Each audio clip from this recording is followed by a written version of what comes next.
Hi, my name is Arturo Garcia.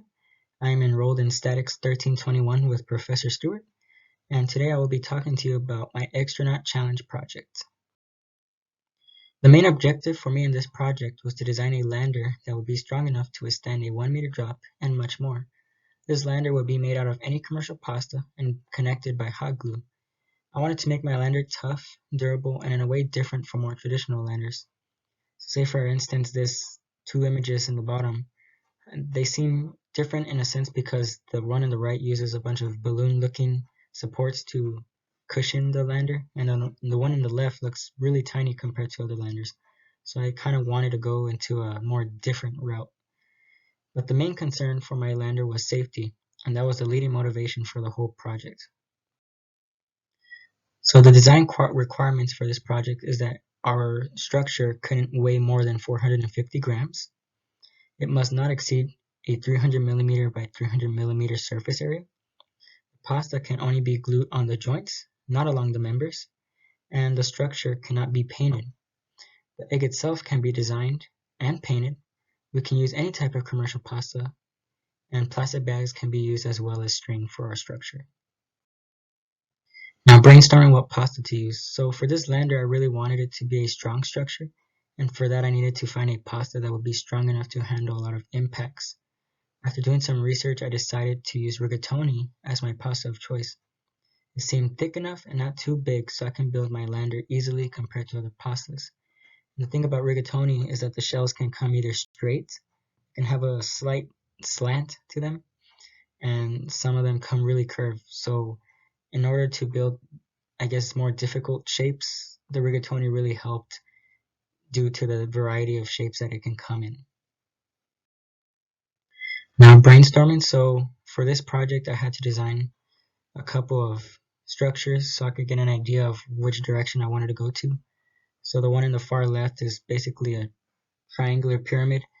It's got the legs in the bottom, a base in the middle, and the three leg. Well, it would be three legs if it was 3D, and the egg would be in the middle of the structure. The one in the middle looks mostly like a star, but it has triangles in each side. So in whichever way it landed, it would land on a triangle so it could absorb the impact and keep the egg safe in the middle. And the one on the far right is looks really tough in a sense because it has a bunch of mass in between the egg and each side. So whichever side the object will land on, I feel like it would have been pretty sturdy. Now, for the brainstorming process, safety for the egg was a big concern. So for my design process, I wanted to build a safety cell for the egg. This safety cell is essentially a cage or box built around the egg, and it does not allow the egg to move at all. I tried to build it as tight as possible so the egg will not move upon impact. So these examples in the bottom is what the safety cell comprises of. It's basically a really tight box built around the egg so the egg would not move, so it could stay as still as possible in whichever impact it faced. And it's kind of like in the sense of, say, a Formula One race car where the cockpit of the race car is basically the safety cell. So if the driver were to get into an accident, that safety cell would not crumble or it will keep the driver safe from anything. Prototypes. I built several prototypes for this project and a lot of them seemed to be rather difficult to build, but there were two that seemed to stand out. The designs of them looked very sturdy and were not heavy in weight. For instance, this one on the right is one of the designs that ended up coming to life, is that it features a safety cell in the middle, which is a shaded square, and the egg in the middle, and around it it has a bunch of structures, a bunch of mass around it so it could absorb impacts. Mostly on the sides that it has those rigatoni shells sticking out, kind of curved on the top so it could, I guess, roll if it had to land on the top. And then the bottom it had some pretty sturdy rigatoni legs so it could absorb impacts. So the two prototypes that came to life would be these two. The one on the left is this design has a rounded structure so it can have more of a roll when it hits the ground. In the center features a safety cell for the egg. And this design seemed very sturdy and safe, and it was really lightweight. So as you can see in the design, it has a bunch of rounded rigatoni shells on all corners, so it could be a soft landing, and if it had to roll safely, it would be able to roll. Now on the right is the waffle. It's like I like to call it because it does look like a waffle. It's more of a super strong design meant to take hard impacts. It has the safety cell in the middle, as the one on the left, but the whole design is built to act like a cage essentially. So it is tough and safe for the egg. So all around it is basically a cage structure, so the egg will not move in any impact. And it had the rounded corners on the top for protection. Each side has rigatoni shells sticking out just in case it tips over, forward, or backwards. And in the bottom, it has some super sturdy legs for impacts. So in the next two slides, you will see both of these prototypes participating in the 1 meter drop test. 1, 2, 3.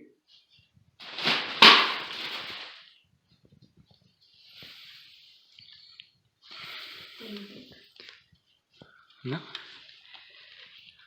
It's good? It's good. Nothing broke.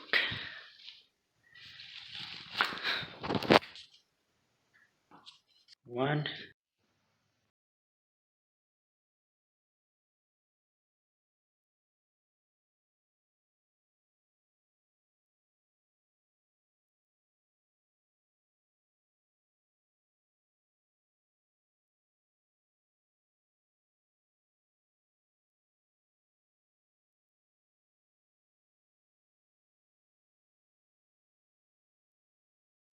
A second prototype 1 meter test.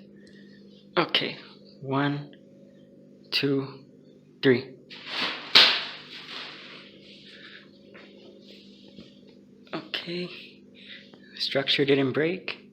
Egg didn't break. So we're good. A second.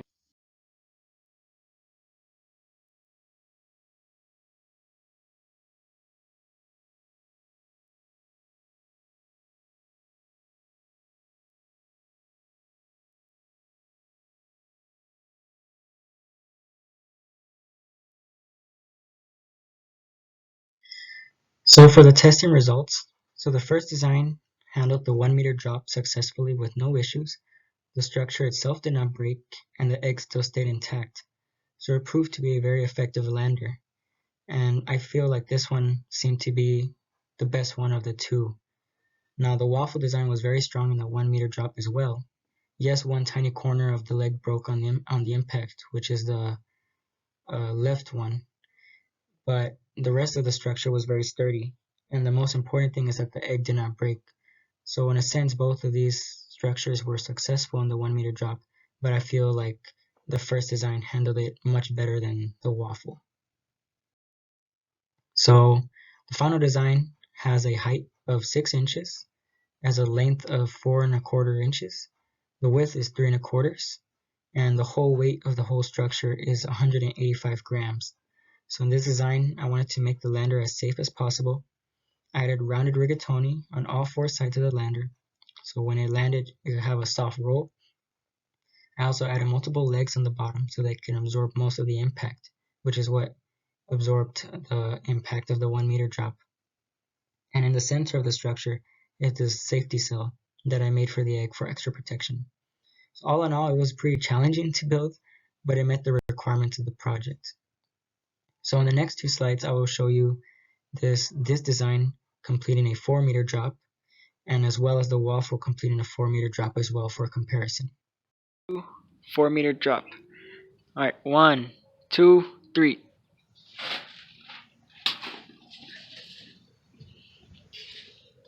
So, nothing broke.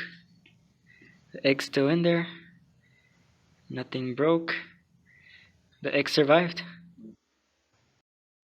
Okay, so from the peak of the house is 4 meters. Okay, ready? 1, 2, 3.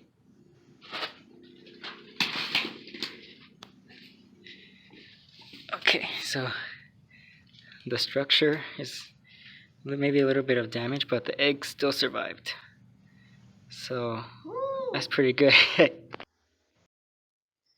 So performance comparison. So for this project, we had to find the performance of our structures. So the equation that we would use to find the performance was this one highlighted in yellow in the bottom, which equals the drop height divided by the weight. So here are the charts for the final design performance on the left and the waffle on the right.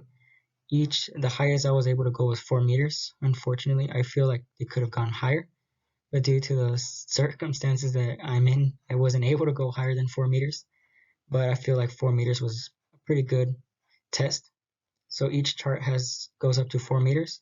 So the weight of the final design is converted to kilograms, which is 0.185. You divide each number, so 3 meters divided by 0.185, so the performance was 16.2 meters per kilogram.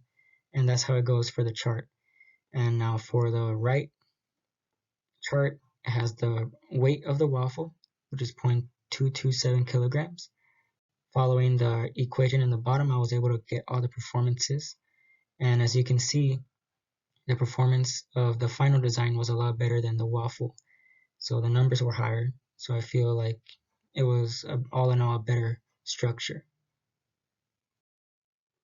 Now for the calculations, for the final design, the weight was 0.185 kilograms. Calculating the normal force of the object was 1.81 newtons.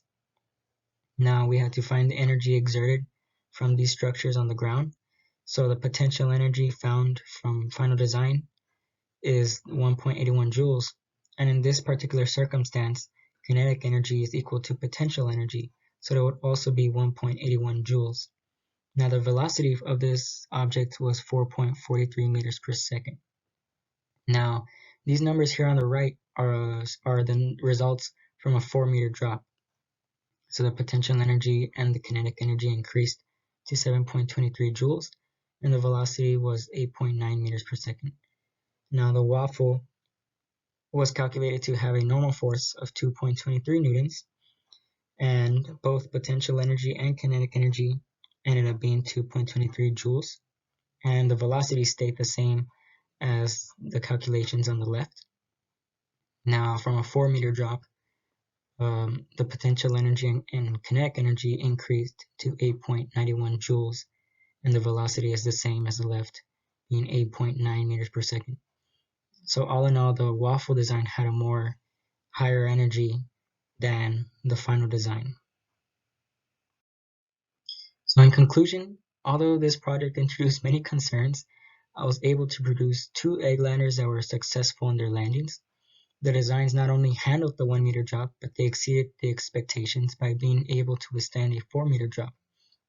Yes, both structures received damage on their impacts, but they were not significant enough to the point that it failed. So none of them completely shattered, none of them broke in half, and the most important part is that the egg didn't break. So in the future, I can improve my understanding on trust systems and how they do affect the performance of our projects. I feel like if I had a better understanding, I will be able to calculate this experiment better. But I do conclude that this project was a success. And thank you very much for watching my video, and I hope you all have a great day.